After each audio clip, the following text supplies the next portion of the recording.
श्री दुर्गाय नमः। आप सभी को नवरात्रि की हार्दिक शुभकामनाएं। नवरात्रि में दुर्गा पूजा के अवसर पर दुर्गा देवी के 9 रूपों की पूजा उपासना बहुत ही विधि विधान से की जाती है। कथा आरंभ करने से पहले और सभी देवी की भी कथाएं सुनने के लिए कृपया हमारे चैनल को सब्सक्राइब कीजिएगा। यदि आपको हमारा प्रस्तुतिकरण पसंद आया हो तो हमारे चैनल को अपने बंधु बांधवों के साथ भी शेयर कीजिएगा व एक लाइक अवश्य कीजिएगा और देवी माँ के सम्मान में जरूर से जरूर लिख कर जाइएगा। जय माता दी। ओम श्री दुर्गाय नमः। श्री दुर्गा सप्तशती नवम अध्याय निशुंभ वध। ध्यान। मैं अर्धनारीश्वर के श्री विग्रह की निरंतर शरण लेती हूँ। उसका वर्ण बंदूक पुष्प और सुवर्ण के समान रक्त पीत मिश्रित है। वह अपनी भुजाओं में सुंदर अक्षमाला, पाश, अंकुश और वरद मुद्रा धारण करता है। अर्धचंद्र उसका आभूषण है तथा वह 3 नेत्रों से सुशोभित है। राजा ने कहा, भगवान, आपने रक्त बीज के वध के संबंध में रखने वाली देवी चरित्र का यह अद्भुत महात्म्य मुझे बतलाया। अब रक्त बीज के मारे जाने पर अत्यंत क्रोध में भरे हुए शुंभ और निशुंभ ने जो कर्म किया उसे मैं सुनना चाहता हूँ। ऋषि कहते हैं, हे राजन, युद्ध में रक्त बीज तथा अन्य दैत्यों के मारे जाने पर शुंभ और निशुंभ के क्रोध की सीमा न रही। अपनी विशाल सेना इस प्रकार मारी जाती देखकर निशुंभ अमर्ष में भरकर देवी की ओर दौड़ा। उसके साथ ही असुरों की प्रधान सेना थी। उसके आगे पीछे तथा पार्श्व भाग में बड़े बड़े असुर थे जो क्रोध से होठ दबोचते हुए देवी को मार डालने के लिए आए। महापराक्रमी शुंभ भी अपनी सेना के साथ मातृगणों से युद्ध करके क्रोधवश चंडिका को मारने के लिए आ पहुंचा। तब देवी के साथ शुंभ और निशुंभ का घोर संग्राम छिड़ गया। वे दोनों दैत्य मेघों की भांति बाणों की भयंकर वृष्टि कर रहे थे। उन दोनों के चलाए हुए बाणों को चंडिका ने अपने बाणों के समूह से तुरंत काट डाला और शस्त्र समूहों की वर्षा करके उन दोनों दैत्यपतियों के अंगों में भी चोट पहुंचा दी। निशुंभ ने तीखी तलवार और चमकती हुई ढाल लेकर देवी के श्रेष्ठ वाहन सिंह के मस्तक पर प्रहार किया। अपने वाहन को चोट पहुंचने पर देवी ने क्षुरप्र नामक बाण से निशुंभ की श्रेष्ठ तलवार तुरंत ही काट डाली और उसकी ढाल को भी, जिसमें कि 8 चांद जड़े थे, खंड खंड कर दिया। ढाल और तलवार के कट जाने पर उस असुर ने शक्ति चलाई, किंतु सामने आने पर देवी ने चक्र से उसके भी 2 टुकड़े कर दिए। अब तो निशुंभ क्रोध से जल उठा और उस दानव ने देवी को मारने के लिए शूल उठाया, किंतु देवी ने समीप आने पर उसे भी मुक्के से मारकर चूर्णित कर दिया। तब उसने गदा घुमाकर चंडी के ऊपर चलाई, परंतु वह भी देवी के त्रिशूल से कटकर भस्म हो गई। तदंतर दैत्यराज निशुंभ को फरसा हाथ में लेकर आते देख देवी ने बाण समूहों से घायल कर धरती पर सुला दिया। उस भयंकर पराक्रमी भाई निशुंभ के धराशायी हो जाने पर शुंभ को बड़ा क्रोध हुआ और अंबिका का वध करने के लिए वह आगे बढ़ा। रथ पर बैठे बैठे ही उत्तम आयुधों से सुशोभित अपनी बड़ी बड़ी 8 अनुपम भुजाओं से समूचे आकाश को ढककर वह अद्भुत शोभा पाने लगा। उसे आते देख देवी ने शंख बजाया और धनुष की प्रत्यंचा का भी अत्यंत दुस्सह शब्द किया। साथ ही अपने घंटे के शब्द से, जो समस्त दैत्य सैनिकों का तेज नष्ट करने वाला था, संपूर्ण दिशाओं को व्याप्त कर दिया। तदंतर सिंह ने भी अपनी दहाड़ से, जिसे सुनकर बड़े बड़े गजराजों का महान मद दूर हो जाता था, आकाश, पृथ्वी और 10 दिशाओं को गुंजा दिया। फिर काली ने आकाश में उछलकर अपने दोनों हाथों से पृथ्वी पर आघात किया। उससे ऐसा भयंकर शब्द हुआ जिससे पहले के सभी शब्द शांत हो गए। तत्पश्चात शिवदूती ने दैत्यों के लिए अमंगलजनक अट्टहास किया। इन शब्दों को सुनकर समस्त असुर धर्रा उठे, किंतु शुंभ को बड़ा क्रोध हुआ। उस समय देवी ने जब शुंभ को लक्ष्य करके कहा, ओ दुरात्मन, खड़ा रहे, खड़ा रहे। तभी आकाश में खड़े हुए देवता बोल उठे, जय हो, जय हो। शुंभ ने वहां आकर ज्वालाओं से युक्त अत्यंत भयानक शक्ति चलाई। अग्नि में पर्वत के समान आती हुई उस शक्ति को देवी ने बड़े भारे लूके से दूर हटा दिया। उस समय शुंभ के सिंहनाद से तीनों लोग गूंज उठे। राजन, उसकी प्रतिध्वनि से वज्रपात के समान भयानक शब्द हुआ, जिसने अन्य शब्दों को जीत लिया। शुंभ के चलाए हुए बाणों के देवी ने और देवी के चलाए हुए बाणों के शुंभ ने अपने भयंकर बाणों द्वारा सैकड़ों और हजारों टुकड़े कर दिए।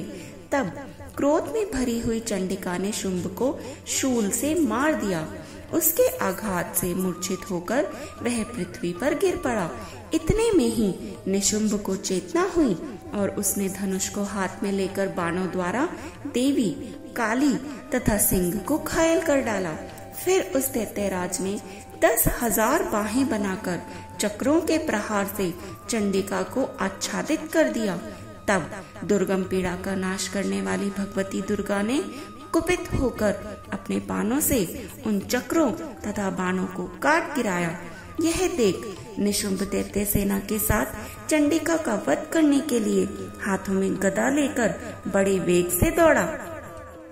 उसके आते ही चंडी ने तीखी धार वाली तलवार से उसकी गदा को शीघ्र ही काट डाला। तब उसने शूल हाथ में ले लिया। देवताओं को पीड़ा देने वाले निशुंभ को शूल हाथ में लिए आते देख चंडिका ने वेग से चलाए हुए अपने शूल से उसकी छाती छेद डाली। शूल से विदीर्ण हो जाने पर उसकी छाती से एक दूसरा महाबली एवं महापराक्रमी पुरुष खड़ी रहे कहता हुआ निकला। उस निकलते हुए पुरुष की बात सुनकर देवी ठठाकर हंस पड़ी और खड्ग से उन्होंने उसका मस्तक काट डाला। फिर तो वह पृथ्वी पर ही गिर पड़ा। तदंतर सिंह अपनी दाढ़ों से असुरों की गर्दन कुचलकर खाने लगा। यह बड़ा भयंकर दृश्य था। उधर काली तथा शिवदूती ने भी अन्य दैत्यों का भक्षण आरंभ किया। कौमारी की शक्ति से विदीर्ण होकर कितने ही महादैत्य नष्ट हो गए। ब्रह्मानी के मंत्रपूत जल से निस्तेज होकर कितने ही भाग खड़े हुए। कितने ही दैत्य माहेश्वरी के त्रिशूल से छिन्न भिन्न होकर धराशायी हो गए। वाराही के थुथुन के आघात से कितनों को पृथ्वी पर कचूमर निकल गया। वैष्णवी ने भी अपने चक्र से दानवों के टुकड़े टुकड़े कर डाले। इंद्री के हाथ से छूटे हुए वज्र से भी कितने ही प्राणों से हाथ धो बैठे। कुछ असुर नष्ट हो गए, कुछ उस महायुद्ध से भाग गए तथा कितने ही काली, शिवदूती तथा सिंह के ग्रास बन गए। जय देवी कालिका, जय माता शिवदूती, जय देवी माँ। इस प्रकार श्री मार्कंडेय पुराण में सावर्णिक मनवंतर की कथा के अंतर्गत देवी महात्म्य में निशुंभ वध नामक 9वां अध्याय संपूर्ण हुआ। ओम श्री दुर्गाय नमः। श्री दुर्गा सप्तशती 10वां अध्याय शुंभ वध। ध्यान। मैं मस्तक पर अर्धचंद्र धारण करने वाली शिव शक्ति स्वरूपा भगवती कामेश्वरी का हृदय में चिंतन करती हूँ। वे तपाए हुए स्वर्ण के समान सुंदर हैं। सूर्य, चंद्रमा और अग्नि ये ही 3 उनके नेत्र हैं तथा वे अपने मनोहर हाथों में धनुष बाण, अंकुश, पाश और शूल धारण किए हुए हैं। ऋषि कहते हैं, राजन, अपने प्राणों के समान प्यारे भाई निशुंभ को मारा गया देख तथा सारी सेना का संहार होता जान शुंभ ने कुपित होकर कहा, दुष्ट दुर्गे, तू बल के अभिमान में आकर झूठ मूठ का घमंड ना दिखा। तू बड़ी मानिनी बनी हुई है, किंतु दूसरी स्त्रियों के बल का सहारा लेकर लड़ती है। देवी बोली, ओ दुष्ट, मैं अकेली ही हूँ। इस संसार में मेरे सिवा दूसरी कौन है? देख, ये मेरी ही विभूतियाँ हैं, अतः मुझ में ही प्रवेश कर रही हैं। तदंतर ब्राह्मणी आदि समस्त देवियां अंबिका देवी के शरीर में लीन हो गईं। उस समय केवल अंबिका देवी ही रह गईं। देवी बोली, मैं अपने ऐश्वर्य शक्ति से अनेक रूपों में यहाँ उपस्थित हुई थी। उन सब रूपों को मैंने समेट लिया। अब अकेली ही युद्ध में खड़ी हूँ। तुम भी स्थिर हो जाओ। ऋषि कहते हैं, तदंतर देवी और शुंभ दोनों में सब देवताओं और दानवों के देखते देखते भयंकर युद्ध छिड़ गया। बाणों की वर्षा तथा तीखे शस्त्र एवं दारुण अस्त्रों के प्रहार के कारण उन दोनों का युद्ध सब लोगों के लिए बड़ा भयानक प्रतीत हुआ। उस समय अंबिका देवी ने जो सैकड़ों दिव्य अस्त्र छोड़े, उन्हें दैत्यराज शुंभ ने उनके निवारक अस्त्रों द्वारा काट डाला। इसी प्रकार शुंभ ने भी जो दिव्य अस्त्र चलाए, उन्हें परमेश्वरी ने भयंकर हुंकार शब्द के उच्चारण आदि द्वारा खिलवाड़ में ही नष्ट कर डाला। तब उस असुर ने सैकड़ों बाणों से देवी को आच्छादित कर दिया। यह देख क्रोध में भरी हुई उन देवी ने भी बाण मारकर उसका धनुष ही काट डाला।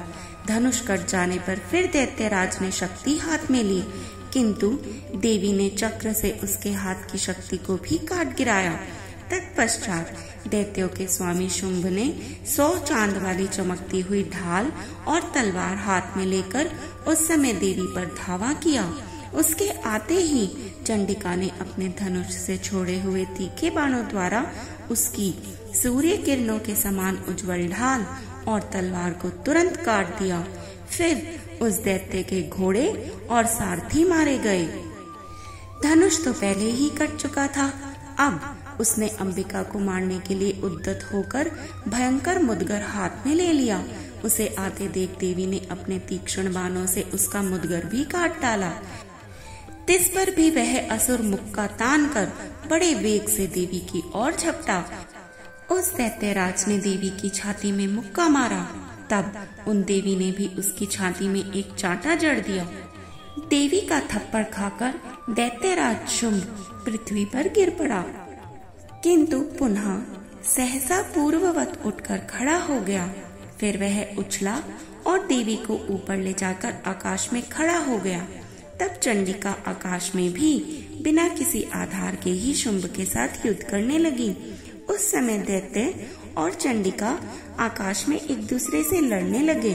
उनका वह युद्ध पहले सिद्ध और मुनियों को विस्मय में डालने वाला हुआ। फिर अंबिका ने शुंभ के साथ बहुत देर तक युद्ध करने के पश्चात उसे उठाकर घुमाया और पृथ्वी पर पटक दिया।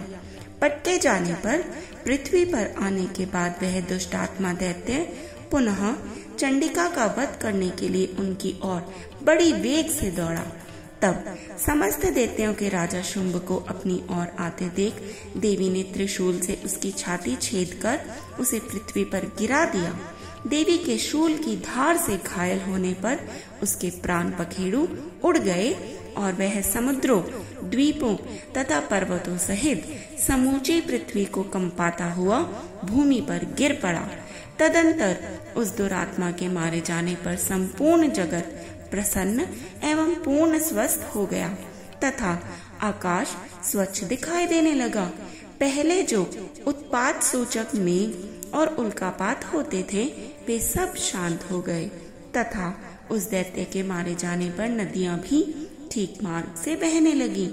उस समय शुंभ की मृत्यु के बाद संपूर्ण देवताओं का हृदय हर्ष से भर गया और गंधर्वगण मधुर गीत गाने लगे। दूसरे गंधर्व बाजे बजाने लगे और अप्सराएं नाचने लगी। पर्वत वायु बहने लगी और सूर्य की प्रभा उत्तम हो गई। अग्निशाला की बुझी हुई आग अपने आप प्रज्वलित हो उठी तथा संपूर्ण दिशाओं के भयंकर शब्द शांत हो गए। जय देवी मैया की। इस प्रकार श्री मार्कंडेय पुराण में सावर्णिक मनवंतर की कथा के अंतर्गत देवी महात्म्य में शुंभ वध नामक 10वां अध्याय संपूर्ण हुआ।